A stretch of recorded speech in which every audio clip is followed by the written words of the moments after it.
बिस्मिल्लाहिर्रहमानिर्रहीम। अस्सलामु अलैकुम।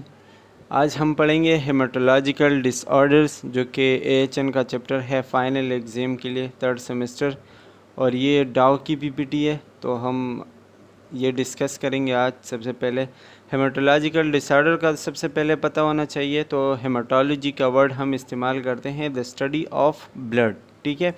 तो हेमाटोलॉजिकल डिसऑर्डर जो है, इसमें हम पढ़ेंगे सिर्फ़ और सिर्फ ब्लड के बारे में। ब्लड में जितने भी डिसऑर्डर्स आते हैं, जितने भी बीमारियां होती हैं ब्लड की, ठीक है, वो हम पढ़ेंगे। तो उससे पहले आपको ब्लड के कुछ ना कुछ एनाटॉमी एंड फिजियोलॉजी के बारे में पता होना चाहिए। मतलब कि ब्लड किन किन चीज़ों से बनी है, कि क्या क्या चीज़ें इसके अंदर मौजूद है, इसका काम क्या है, इसका pH कितना है, जो इसके बिल्कुल बेसिक चीज़ें होती है वो पता होनी चाहिए। ये सारी चीज़ें आती हैं ब्लड के एनाटॉमी एंड फिजियोलॉजी में। तो पेपर में इसके हवाले से भी MCQs आ सकते हैं, तो इसको आप लोग इग्नोर नहीं करें बल्कि ज़रूर पढ़ें, और इसके अंदर बहुत इंपॉर्टेंट चीज़ें होती हैं, तो पढ़ना लाजमी है। सबसे पहले ब्लड क्या है। Blood flows everywhere through the human body, we can not live without it. ये तो हमें पता है कि ब्लड हमारे पूरी बॉडी में मौजूद है। हमारी ज़िंदगी इसके बगैर नामुमकिन है। मतलब अगर किसी इंसान की बॉडी से ब्लड निकाल दो तो वो ज़िंदा नहीं रह पाएगा। इसलिए जो है ये बहुत ज़्यादा इम्पोर्टेंट है हमारे बॉडी के लिए। जो सबसे मेन फंक्शन है ब्लड का, वो है supplying oxygen to and nutrients to the body. इसका काम क्या है कि ब्लड को ऑक्सीजन ट्रांसफ़र करती है, और साथ साथ जो न्यूट्रिएंट्स होते हैं, जो मतलब बॉडी को एनर्जी के लिए जो चीज़ें चाहिए, जो न्यूट्रिएंट्स चाहिए, वो भी ब्लड के थ्रू ट्रांसफ़र होते हैं। तो मोस्ट इम्पॉर्टेंट वर्क या मोस्ट इम्पॉर्टेंट फंक्शन ब्लड का क्या है? Supply of oxygen and nutrients, ठीक है। इसके अलावा जो है कुछ प्रोटीन्स, प्लेटलेट्स और बहुत सारी चीज़ें जो है वो ब्लड जो है वो कैरी करता है। और इनका आपको पता होगा प्लेटलेट्स का काम क्या है? ब्लड क्लॉट करना है, ठीक है। या हमें कोई इंजरी हो जाए तो ब्लड को जो है वो क्लॉट करती है। तो प्लेटलेट्स का भी आपको पता होना चाहिए। इसके अलावा ब्लड में जो जो चीज़ें आती हैं वो हम आगे पढ़ेंगे, लेकिन सबसे जो मेन चीज़ है वो है ब्लड का फंक्शन। वो क्या है कि ऑक्सीजन ट्रांसफ़र करना है, न्यूट्रिएंट्स ट्रांसफ़र करना है, ठीक है। ये ब्लड जो है हम कहते हैं कि specialised form of connective tissues है। ये भी आ सकता है कि ब्लड किन चीज़ों से बना है, तो ये आप मतलब जवाब में लिखोगे या जवाब में सेलेक्ट करोगे कि कनेक्टिव टिश्यूज़ है, जो कि पूरे बॉडी में जो है वो थ्रू आउट द बॉडी जो है वो क्या करती है कि चलती रहती है थ्रू ब्लड वेसल्स, ठीक है। अच्छा, कनेक्टिव टिश्यूज़ क्या है? बोन एंड टीथ्स, जो कि ब्लड के अलावा हमारे बोन्स बनाते हैं, टीथ बनाते हैं, कार्टिलेजेस जो कि सेमी सॉलिड होते हैं, ठीक है। और इसके अलावा ब्लड बनाती है। कनेक्टिव टिश्यूज़ ये 4 चीज़ें बनाती है: bones, teeth, cartilages and blood. अच्छा जी, इसका जो pH है वो तकरीबन थोड़ा सा अल्कलाइन है। मतलब pH एक एसिडिक होता है, एक अल्कलाइन होता है। 7 से जो नीचे आता है 6, 5, 4 ऐसे, ठीक है, तो वो हम एसिडिक में काउंट करते हैं। और 7 से जो ऊपर जाता है 8, 9, 10 की तरफ 14 तक, वो हम अल्कलाइन में काउंट करते हैं। तो pH जो है ब्लड का वो थोड़ा सा अल्कलाइन है। 7.35 से लेके 7.45 तक है। और ये जो है ये भी बहुत इम्पॉर्टेंट पॉइंट है। MCQs के हवाले से आपसे पूछा जा सकता है कि ब्लड का pH क्या है, ठीक है। इसके अलावा आपको ब्लड की जो क्वांटिटी है एक नॉर्मल मेल या फीमेल के बॉडी में, ठीक है, वो पता होना चाहिए। अगर कोई मेल है, तकरीबन 70 kg का कोई मेल मतलब बंदा है, ठीक है, और तो उसके बॉडी में जो ब्लड की क्वांटिटी है वो होगी 5600 मिलीलीटर, ठीक है। और अगर कोई फीमेल है तो उसके बॉडी में होगी 4500 मिलीलीटर। तो ये जो है ब्लड की क्वांटिटी है, वॉल्यूम है। मेल में ज़्यादा है, फीमेल में थोड़ा कम है। तो ये जो 2-3 चीज़ें इस स्लाइड में है, इसका pH और इसका वॉल्यूम, ये भी पता होने चाहिए। इसके अलावा फंक्शन ऑफ ब्लड क्या है, वो तो मैंने आपको पहले ही बता दिया कि ऑक्सीजन ट्रांसफ़र करता है, न्यूट्रिएंट्स ट्रांसफ़र करते हैं, ठीक है। वेस्ट प्रोडक्ट जो है वो रिमूव करते हैं, गैसेस ट्रांसपोर्ट उसमें वही ऑक्सीजन और कार्बन डाइऑक्साइड वगैरह आते हैं, और पीएच को रेगुलेट करते हैं। इसके अलावा हमारे जो बॉडी का टेम्परेचर है उसको भी रेगुलेट करते हैं। अच्छा, इसके अलावा जो है ये डिफेंस मैकेनिज़्म भी प्रोवाइड करता है, मतलब हमें इम्यूनिटी भी प्रोवाइड करता है अगेंस्ट इन्फेक्शंस। तो ये ब्लड का फंक्शन है, पता होना चाहिए। अब आते हैं कंपोजिशन ऑफ ब्लड पे। कंपोजिशन ऑफ ब्लड मतलब ये कि हमारी जो ब्लड है ये किन किन चीज़ों से बनी है, ठीक है। तो blood when mixed with anticoagulant and graduated tube and kept for some period, मतलब जब आप ब्लड को निकालते हो और जो लेब्स में जो ट्यूब इस्तेमाल करते हैं जिसमें वो रखते हो, ठीक है, तो कुछ टाइम के लिए जब आप ये रखते हो तो ये दो पार्ट्स में डिवाइड होती है। एक होता है लिक्विड पार्ट और दूसरा होता है सॉलिड या सेलुलर पार्ट। लिक्विड जो है वो उसको आप नॉन सेलुलर या फिर एसेलुलर पार्ट भी कह सकते हो, और जो सॉलिड पार्ट है उसको आप सेलुलर पार्ट भी कह सकते हो या फिर कार्पसल्स भी कह सकते हो, और जो लिक्विड पार्ट है उसको हम प्लाज्मा कहते हैं। लिक्विड पार्ट इसमें ज़्यादा होता है, तकरीबन 55%, या आप ऐसा भी कह सकते हो कि ब्लड में प्लाज्मा जो है वो 55% है, और जो कार्पसल्स है या जो सॉलिड सेलुलर पार्ट है, ठीक है, वो 45% है। तो ये भी एक इम्पॉर्टेंट पॉइंट है एमसीक्यूज़ के हवाले से जो कि आपसे पूछा जा सकता है। अच्छा जी, इसके अलावा आते हैं नॉन सेलुलर पार्ट पे, प्लाज्मा। इसमें क्या क्या चीज़ें होती है कि लिक्विड, मतलब लिक्विड पार्ट है तो ज़ाहिरी बात है लिक्विड फॉर्म में होगी, ठीक है। ये थोड़ा सा येलो कलर होता है इसका, और इसका पीएच जो मैंने पहले बता दिया अल्कलाइन पीएच होता है 7.4 तक तकरीबन, और ब्लड का जो 55% हिस्सा है वो प्लाज्मा से बना है, ठीक है। फिर इसी 55% हिस्से में तकरीबन वाटर बहुत ज़्यादा है जो कि 91 to 92% है इसी 55 में अगर आप लेते हो, ठीक है। सल्यूट इसके अंदर 8 to 9% है। इसके अंदर प्रोटीन्स होते हैं जिसमें एल्बुमिन, ग्लोबुलिन, फाइब्रिनोजन और प्रोथ्रोम्बिन आते हैं जो कि इसके अंदर प्रोटीन्स है, ठीक है। ये प्रोटीन्स के नाम में पता होने चाहिए। ऑर्गेनिक सब्सटेंसेस इसके अंदर मौजूद है, glucose, galactose, amino acid, ammonia, ammonium, ठीक है, और क्रेटिनिन। इसके अलावा इनऑर्गेनिक सब्सटेंसेस या इलेक्ट्रोलाइट्स इसके अंदर सोडियम, पोटाशियम या HCO जिसको हम बाइकार्बोनेट कहते हैं, क्लोरीन या मैग्नीशियम, कैल्शियम, ठीक है, और आयरन, ये इसके अंदर मौजूद है। एंजाइम मौजूद है, एंटीबॉडीज़ मौजूद है, या बिलिरुबिन जो प्रोटीन्स वगैरह होते हैं वो मौजूद है जो हमें कलर प्रोवाइड करते हैं। वेस्ट मटेरियल इसके अंदर क्या क्या मौजूद होते हैं, urea, uric acid and creatinine, जिससे आगे जाके यूरिन वगैरह बनते हैं, ठीक है। तो ये इसके कंपोजिशन है प्लाज्मा की जो कि पता होना चाहिए एंड मोस्ट इम्पॉर्टेंट है। अच्छा, अब आते हैं सेलुलर पार्ट पे। सेलुलर पार्ट में क्या होता है कि ये 45% हिस्सा बनाती है, प्लाज्मा जो है वो 55% हिस्सा बना दी थी, ये 45% हिस्सा बनाती है। इसमें जो है 3 टाइप्स ऑफ सेल्स होते हैं जिसको हम एरिथ्रोसाइट्स कहते हैं, और आगे भी पढ़ेंगे कि कौन कौन सी चीज़ें हैं।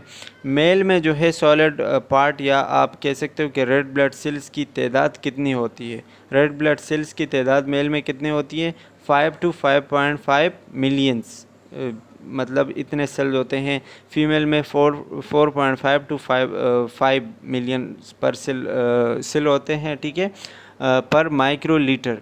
तो ये कुछ वैल्यूज़ है। अच्छा, यहाँ पे मैं आपको एक बात बताऊँ, जो भी जितनी भी वैल्यूज़ होती हैं, जो नंबर्स होते हैं मेल फीमेल के या परसेंट के, जितने भी नंबर्स होते हैं, ये तो आपको बिल्कुल फिंगर टिप्स पे याद होने चाहिए।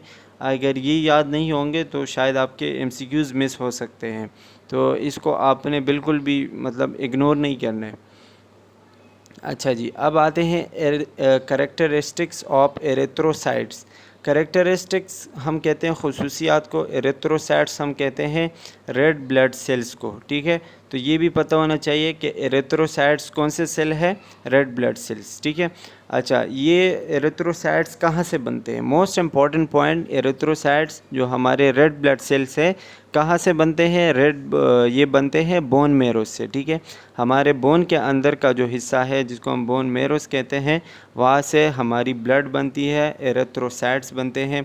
इसकी जो है स्पेरिकल शेप होती है, मतलब एक डिस्क लाइक स्ट्रक्चर होता है, आपने पीछे वाले स्लाइड में देखा होगा। इसका जो डायमीटर होता है वो होता है 7.5 माइक्रोमीटर, और जो थिकनेस होती है मतलब जो कितना मोटा होता है ये सेल, वो होता है 2 माइक्रोमीटर। और जो सेंटर में इसकी हम क्या कह सकते हैं कि जो थिकनेस होती है वो है 1 माइक्रोमीटर। तो ये वैल्यूज़ याद होने चाहिए। अच्छा, मोस्ट इम्पॉर्टेंट इसके अलावा कि इसके अंदर न्यूक्लियस नहीं होती। एरिथ्रोसाइट के अंदर आपको न्यूक्लियस नहीं मिलेगा। They contain haemoglobin.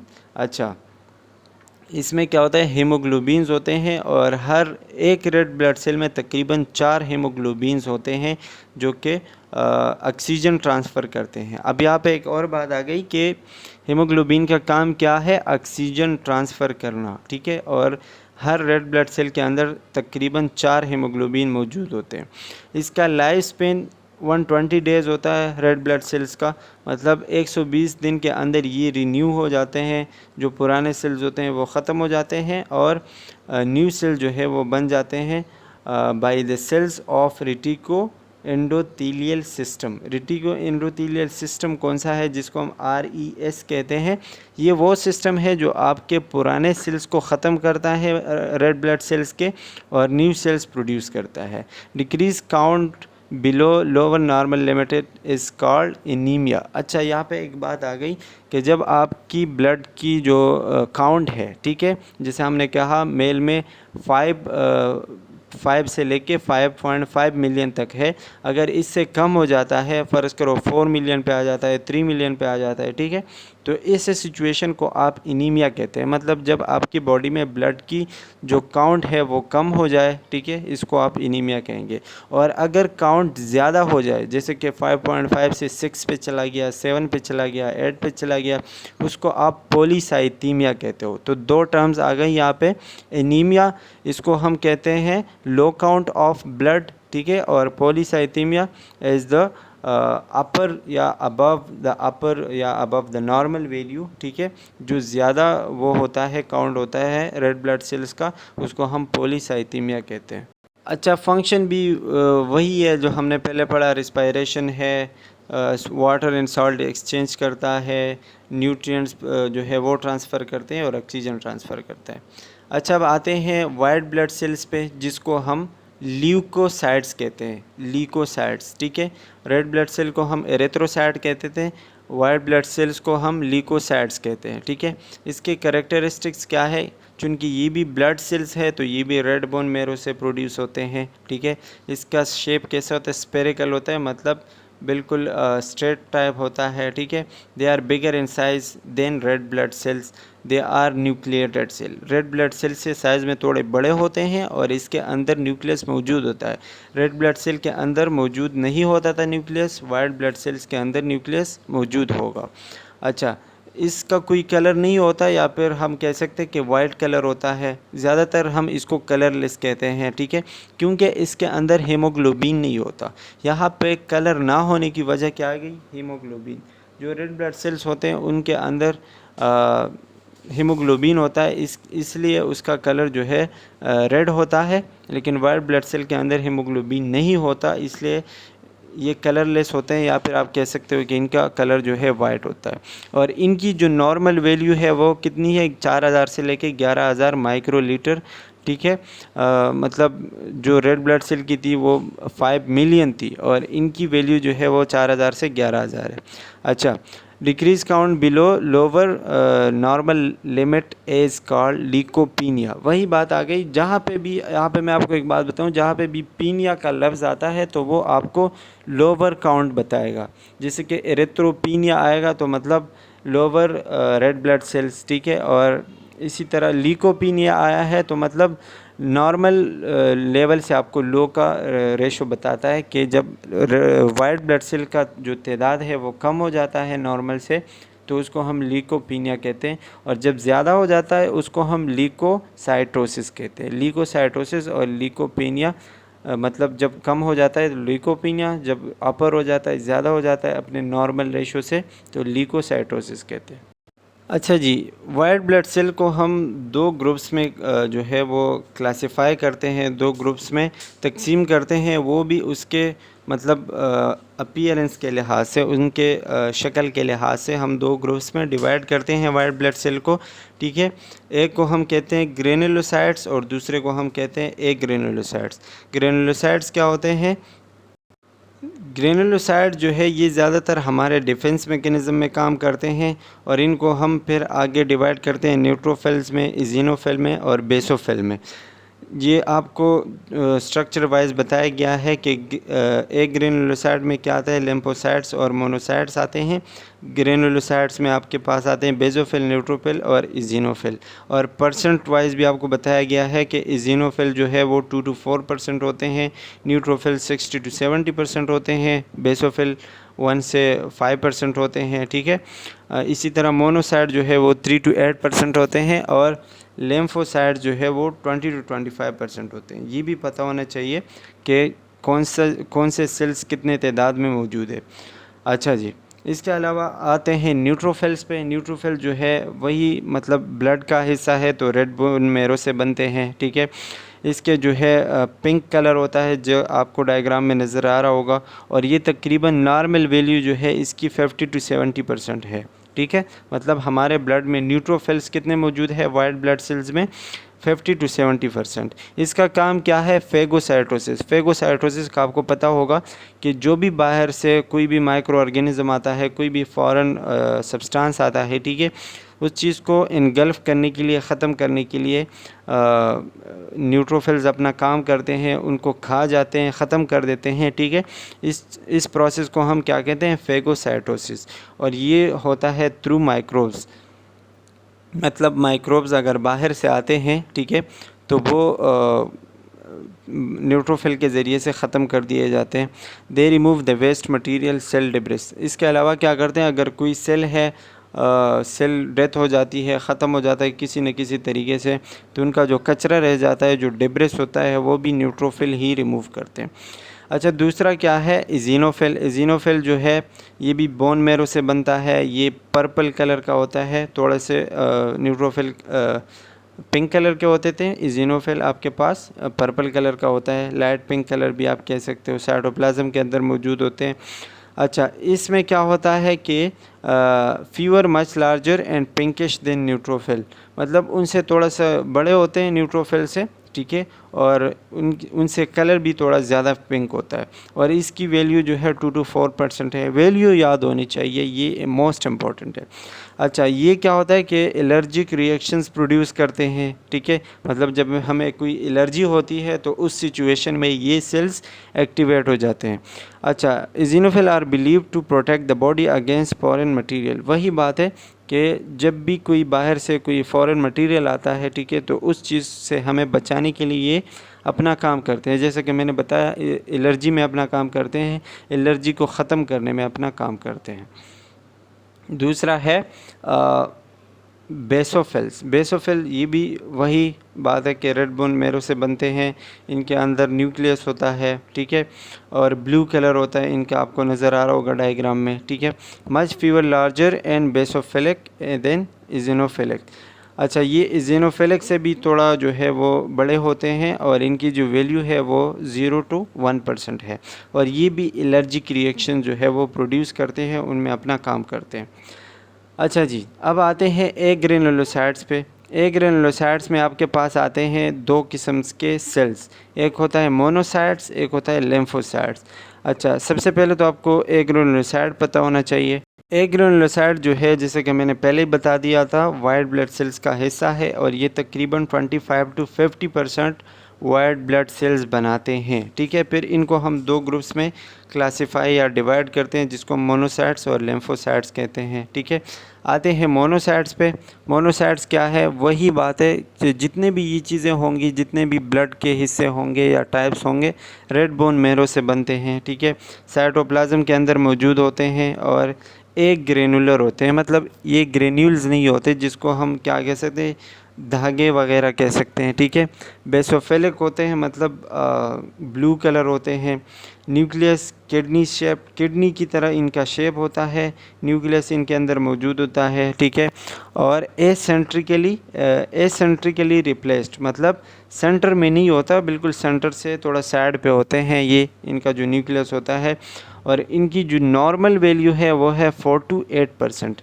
और इनका फंक्शन क्या है, फेगोसाइटोसिस। फेगोसाइटोसिस मैंने आपको पहले ही बता दिया था कि जो बाहर के जो सब्सटेंसेस होते हैं उनको खा जाते हैं, ख़त्म कर देते हैं। अच्छा जी, अब आते हैं लिम्फोसाइट्स पे। अच्छा जी, लिम्फोसाइट जो है इनका भी लार्ज न्यूक्लियस होता है, और फिर इनको भी हम दो टाइप्स में डिवाइड करते हैं। वाइट ब्लड सेल जो है ये थोड़े कॉम्प्लिकेटेड है, इसमें रखने वाली ज़्यादा याद रखने वाली चीज़ें हैं, ठीक है, तो इन पे थोड़ा ज़्यादा ध्यान दीजिएगा। इनके भी दो टाइप्स होते हैं, एक होता है टी लिम्फोसाइट्स और दूसरा है बी लिम्फोसाइट्स। और ये क्या काम करते हैं कि ब्लड में जो है सर्कुलेट करते हैं, ख़ास तौर पर लिम्फ नोड्स में, और स्प्लीन में ये ज़्यादा मकदार में पाए जाते हैं, ठीक है। ये कहाँ पे बनते हैं, फॉर्मेशन इनकी क्या होती है लिम्फोसाइट्स की, greater and lymphatic tissues, spleen में ये, और लिम्फ नोड में, जैसा कि मैंने पहले बता दिया, वहाँ पे ये प्रोड्यूस होते हैं। और हीमोसाइटोब्लास्ट सेल्स, हीमोसाइटोब्लास्ट सेल्स क्या होते हैं, वो सेल्स जो कि रेड बोन मैरोस के अंदर मौजूद होते हैं, और उनसे सेल्स बनते हैं जो वाइट ब्लड सेल्स है या रेड ब्लड सेल्स है, ठीक है, वहाँ से बनते हैं। अच्छा जी, इसके अलावा जो है साइटोप्लाज्म एक ग्रेनुलर और बेसोफिलिक होते हैं, राउंड इन पर्पल होते हैं, इनका जो न्यूक्लियस होता है। फंक्शन इसका क्या है, फंक्शन पता होना चाहिए, और इसकी जो वैल्यूज़ होती है, मेन इंपॉर्टेंट चीज़ें वही है, killing of foreign particle by producing antibodies. Lymphocyte क्या काम करते हैं, एंटीबॉडीज़ प्रोड्यूस करते हैं, ये इंपॉर्टेंट है, ठीक है, एंटीबॉडीज़ प्रोड्यूस करते हैं। और एंटीबॉडीज़ का काम आपको पता है कि बाहर से जितने भी सब्सटेंस आते हैं उनको किल करना है। तो लिम्फोसाइट का इनडायरेक्टली काम क्या हुआ, फॉरेन सब्सटेंसेस को ख़त्म करना, और डायरेक्टली एंटीबॉडीज़ प्रोड्यूस करना। अच्छा जी, अब थर्ड पार्ट ऑफ हमारे ब्लड का जो थर्ड पार्ट है वो है प्लेटलेट्स और थ्रोम्बोसाइट्स, ठीक है। प्लेटलेट्स का काम आपको पता होगा कि ब्लड क्लॉटिंग है, ठीक है, और इसको भी आप जो है मतलब मुख्तलिफ़ किस्म के सेल्स में डिवाइड करते हो by the division of mega karyocytes. ये मेगा कैरियोसाइट से बनते हैं जो कि रेड बोन मैरोज़ में मौजूद होते हैं। जितने भी ब्लड के सेल्स होते हैं वो तो ज़ाहिर है कि रेड बोन मैरो से ही प्रोड्यूस होंगे। ये भी शेप में स्पेरिकल होते हैं या ओवल हो सकते हैं, या फिर ओवल हम कहते हैं अंडे की तरह, या रॉड शेप होते हैं, या फिर कॉमा शेप हो सकते हैं, ठीक है। इसके मुख्तलिफ़ किस्म के शेप्स होते हैं। They are very small and highly reflective bodies, बहुत छोटे होते हैं लेकिन काम बहुत ज़्यादा तेज़ी से करते हैं। The life span of platelets is between 8 to 11 days. अब ये इंपॉर्टेंट पॉइंट है MCQs के हवाले से। प्लेटलेट्स की जो लाइफ स्पेन है, कितने दिन तक ये हमारे बॉडी में रहते हैं, वो है 8 to 11 डेज़, मतलब 8 से 11 दिन हमारे बॉडी में ये रहते हैं। इनका जो डायमीटर होता है वो है 2 to 5 माइक्रोमीटर, और इनके अंदर भी न्यूक्लियस नहीं होता है, नॉन न्यूक्लिएटेड सेल है, और साथ साथ हीमोग्लोबिन भी इनके अंदर मौजूद नहीं होता है। अब यहाँ पे एक पॉइंट और आता है कि हीमोग्लोबिन प्लेटलेट्स के अंदर मौजूद है, वाइट ब्लड सेल के अंदर मौजूद है, या फिर रेड ब्लड सेल के अंदर मौजूद है। तो ये ईजी होगा, आपने रेड ब्लड सेल, अगर ऐसा कोई MCQs आता है तो आपने रेड ब्लड सेल चूज़ करना होगा। They have a normal value of 1,50,000 to 4 lakh, ठीक है, 1,50,000 से लेके 4 लाख तक इनकी जो है नॉर्मल वैल्यू है। 1,50,000 से अगर कम हो जाते हैं तो भी एबनॉर्मल है, अगर 4 लाख से ज़्यादा हो जाते हैं तो भी एबनॉर्मल है। इनके दरमियान अगर है तो फिर प्लेटलेट्स की काउंट जो है वो आप नॉर्मल में काउंट कर सकते हो। अच्छा जी, इसके अलावा वही मैंने जो आपको पहले बता दिया, अगर इनका जो है तादाद कम हो जाता है, काउंट कम हो जाता है, तो उसको हम क्या कहते हैं, थ्रोम्बोसाइटोपिनिया। जैसे मैंने पहले बता दिया था, पीनिया का वर्ड आपने याद रखना है। और अगर तादाद इनका ज़्यादा हो जाता है तो थ्रोम्बोसाइटोसिस कहते हैं, ठीक है। अच्छा, इसका काम क्या है कि ब्लड क्लॉटिंग में काम करते हैं, ठीक है, मतलब हमारा अगर हमें कोई चोट वगैरह लग जाती है तो हमारा खून 1-2 मिनट के अंदर रुक जाता है। ये किस वजह से होता है, प्लेटलेट की वजह से। अच्छा, ये वास्कुलर लाइन अगर हमारे कोई वेन वगैरह पे चोट लग जाती है, ख़राब हो जाते हैं, ठीक है, तो वो भी रिपेयर करते हैं। और एक आम बंदे का क्लॉटिंग टाइम कितना होता है? 2 to 6 मिनट्स, मतलब 2 से 6 मिनट तक उनकी जो ब्लड है वो रुकनी चाहिए। ये भी MCQs के हवाले से इम्पोर्टेंट है कि एक नॉर्मल क्लॉटिंग टाइम कितना होता है? 2 to 6 मिनट्स होता है, ठीक है। थ्रोम्बोसाइट्स आपको इस डायग्राम में दिखाए गए। अच्छा जी, अब आते हैं क्लॉटिंग फैक्टर्स पे। क्लॉटिंग फैक्टर्स में इतना कुछ पढ़ने वाला तो है नहीं, सिर्फ नाम है। जितने भी नाम आपको नज़र आ रहे हैं ये वही चीज़ें हैं जो आपके ब्लड को क्लॉट करने के लिए रिस्पॉन्सिबल होते हैं, जिसमें fibrinogen, prothrombin, tissue factor, calcium, labile factor, ये सारी चीज़ें जो है नाम है, तो आप पढ़ सकते हैं, आपको इनका पता होना चाहिए। और स्पेशली इसमें जो है विटामिन के आता है, ये भी ज़्यादातर अक्सर MCQs में आता है कि विटामिन के का काम क्या है, तो वो है ब्लड क्लॉटिंग, ठीक है। अच्छा जी, आगे चलते हैं। 8 पैरामीटर्स सेल काउंटर। आप जब कोई भी ब्लड टेस्ट करते हो, जिसको हम CBC कहते हैं, या कोई ऐसा टेस्ट करते हो, तो उसमें आप क्या क्या चीज़ें देखते हो? आप उसमें 8 पैरामीटर्स, मतलब 8 चीज़ें आप देखते हो, 8 चीज़ें, जिसमें आप वाइट ब्लड सेल देखते हो, ठीक है, रेड ब्लड सेल देखते हो, HGB जिसको हम कहते हैं हेमोग्लोबिन, HCT हेमाटोक्रेट, ये पता होना चाहिए। अच्छा, इसके ये जो शॉर्ट फॉर्म है ना, ये भी याद रखने चाहिए, और साथ साथ जो लॉन्ग फॉर्म है, जो एब्रिवेटेड है, ठीक है, वो भी याद होने चाहिए कि HCT आया है तो HCT का मतलब क्या है? हेमाटोक्रेट। या RBC आया है तो RBC का मतलब क्या है? रेड ब्लड सेल, ठीक है। MCV का मतलब क्या है? Mean cell volume. MCH mean cell haemoglobin. MCHC का मतलब है मीन सेल हेमोग्लोबिन कंसंट्रेशन, ठीक है। और RDWT का मतलब क्या है? Red blood cell distribution width. तो ये 8 पैरामीटर्स हैं, 8 चीज़ें हैं जो कि आप किसी भी टेस्ट में देख सकते हो, या आपको ब्लड के हवाले से पता होने चाहिए। अब जब आप कोई भी टेस्ट देखते हो, कोई CBC टेस्ट देखते हो, या जो भी देखते हो, ठीक है, किसी भी मरीज़ का, उनके अंदर आप ये नॉर्मल वैल्यूज़ देखते हो कि अगर ये नॉर्मल जो भी चीज़ें उनके अंदर लिखी हुई है, अगर इनके दरमियान आती है, आपको ये याद होंगे, तो आप उनका जो है मतलब पता करवा सकते हो कि बंदे को मसला क्या है, या तो रेड ब्लड सेल में मसला है, या फिर प्लेटलेट्स में है, या वाइट ब्लड सेल में है, या फिर कोई और मसला है, ठीक है। तो ये पता होना चाहिए। हेमाटोक्रेट की नॉर्मल वैल्यू है 40 to 54%। ये अगर इतना है तो नॉर्मल है, इससे कम होगा तो मसला होगा, इससे ज़्यादा होगा तो भी मसला होगा, ठीक है। हेमोग्लोबिन की वैल्यू है 13.5 to 18 ग्राम, ठीक है, पर डायमीटर, या क्या लिखा DL, ठीक है। रेड सेल्स है 4.6 to 6.3 क्रॉस 10⁻⁶। 4.6 to 6.3 आपको याद होना चाहिए, ठीक है। 4.5 to 11 ये है वाइट ब्लड सेल्स का। प्लेटलेट्स का है 150 से 450, जिसे मैंने पहले बता दिया। ये नॉर्मल वैल्यूज़ है जो कि पता होना चाहिए। अच्छा जी, इसके अलावा जो मेन वैल्यूज़ है, मीन कार्पस्कुलर वॉल्यूम MCV जिसको हम कहते हैं, वो है 80 to 100, ठीक है। मीन कार्पस्कुलर हीमोग्लोबिन जिसको हम MCH कहते हैं, वो है 27 to 31। MCH कंसंट्रेशन जिसको हम कहते हैं MCH हीमोग्लोबिन कंसंट्रेशन, ठीक है, वो है 32 to 36%। Red cell distribution weight जो है वो है 11.6 to 14.6%। अच्छा, रेटिकुलोसाइट काउंट कितना है? 0.5 to 2.5%। और ये आपको एक टेबल में जो है वो प्रोटीन्स वगैरह बताए गए हैं कि इनका परसेंटेज कितना होगा। जैसे कि एल्बुमिन का बताया है कि आपके बॉडी में तकरीबन 60% पाया जाता है, और कहाँ से प्रोड्यूस होता है? लीवर से।